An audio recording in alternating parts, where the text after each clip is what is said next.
It's time for the hype of the night, the Breaux Show! And now, here's everybody's favorite two-stepping host, Michael Breaux! Hi there, and welcome to the Breaux Show. I see you came back after last week's episode. Are you sure you want to come back? I hope you do. Anyway, I hope I was geeking up last week for you, so let's go over what we're going to be doing this week for you. First off, we're going to start off with a little bit of toy news, some of the things that caught my eye this week, and I wanted to share with you out there. Then I'm going to go on a little bit of a bro rant. What's that, you say? You'll find out when you see the segment in just a couple minutes. Then we're going to do a 2-minute toy review of one of the Thor movie action figures. Yeah, that's right, I got one of those Thor figures in my hand, and you're going to see a review just here shortly. Finally, we're going to do a movie minute review of a movie I saw over the weekend, Take Me Home Tonight.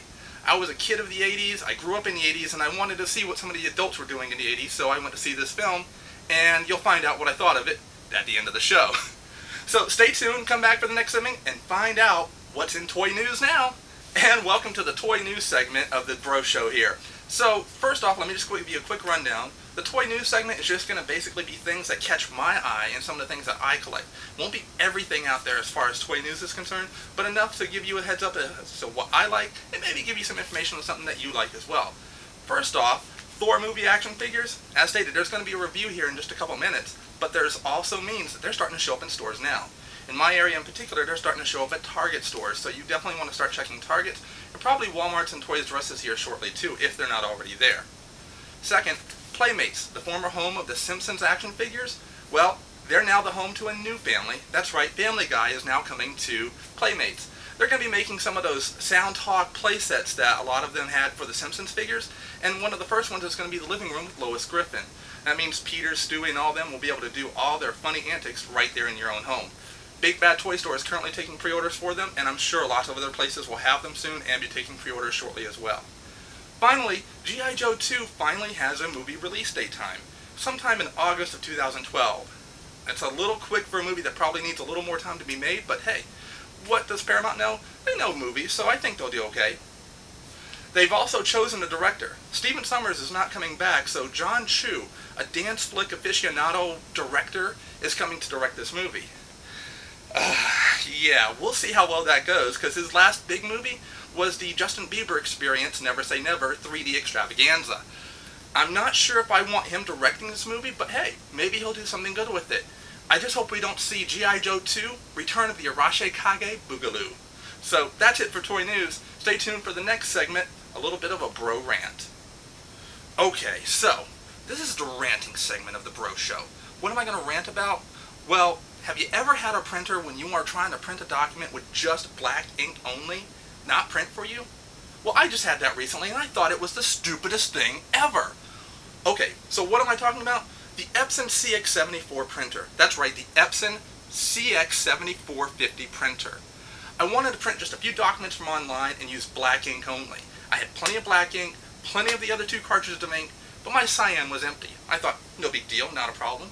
I went to the settings, I selected black ink only, and what happens? I go to hit print.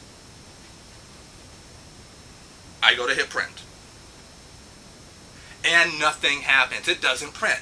I think this is ridiculous. So, making sure my settings are right, I did it again. Did not print. Son of a gun. I went to Epson's website, looked in the troubleshooting guide, typed up and said CX7450, print black ink only. And, quote, and I tell you what it said. It said that it wouldn't print with one ink cartridge empty. It needs all of them to have some sort of ink in them, no matter what, to print in black ink only, or any color for that matter. That is just ridiculous. So, an unexpected trip to Target, which did not yield any new action figures by the way either, and I had the ink cartridge I need and I could start printing again. But needless to say, that is the stupidest thing I've ever heard. So, what they're saying essentially is with this Epson CX7450 printer, if you are out of one ink cartridge and you want to print in one other color only, you are SOL, and you have one big freaking paperweight on your desk. At least I was able to print, but just make sure you have some extra ink on hand if you have an Epson CX7450 printer. Thank you. End of rant. On to the next segment. Okay, folks, I think we're done with the ranting section of the Breaux Show, so let's move on, shall we? As we mentioned earlier in this episode, we've been talking about doing a Thor movie action figure review, and it's coming right on up. It's going to be of the Sword Spike Thor action figure, so take a look and come on back after the flip. Here we have one of the Thor movie action figures from Marvel's upcoming film, Thor the Mighty Avenger. This figure is made by Hasbro Toys and is in the same 4-inch scale as the Iron Man 2 movie toys of last year and the upcoming Captain America figures later this year. Let's take a quick look at the Sword Spike Thor figure. First of all, not to compare too much to the Iron Man figures of last year in this 4-inch scale, but there's a definite improvement to the face sculpture of an actor playing a character of Thor, Chris Hemsworth, aka Kirk's dad in 2009 Star Trek. As good as the Whiplash figure from the Iron Man 2 movie line last year looked like Mickey Rourke, this figure is even better at capturing an actor's likeness. There is also nice detail to the front, including the trademarked small circular pieces added to his front armor too, making him look like what we see in the movie as well as in the comics.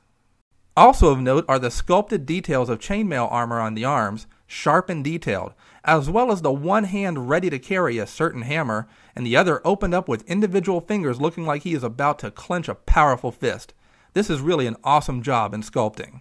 Looking at the accessories, the molded plastic cape is nice, and the fact that it can be removed is pretty good.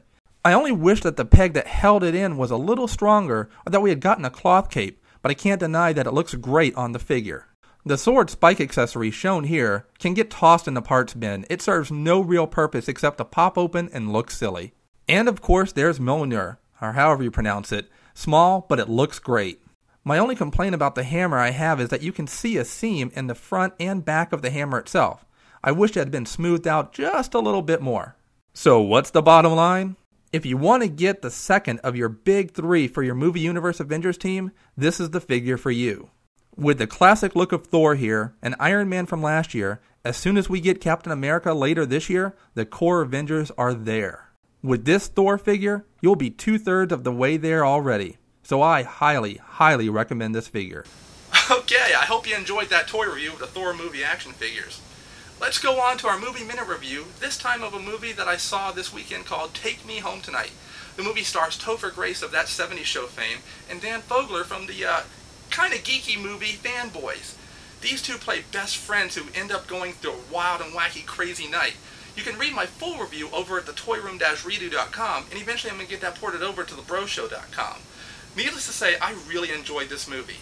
The fact that Topher Grace's character Matt worked at a Suncoast motion picture company, just like I did, really spoke to me and made me just draw me into the movie personally, and I just had fun with it. I went with it.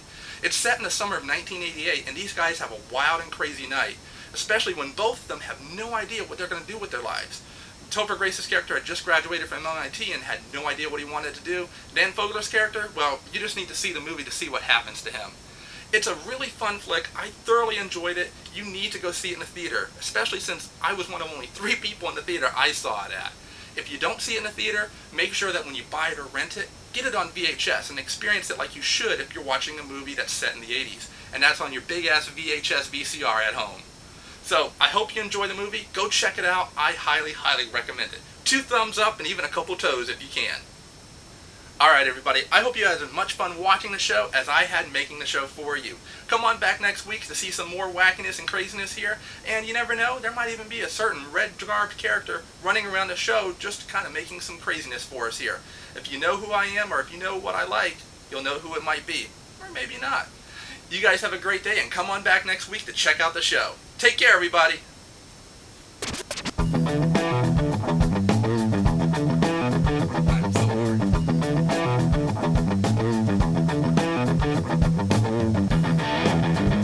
Thor takes on Cobra Man. Thor goes after Kermit.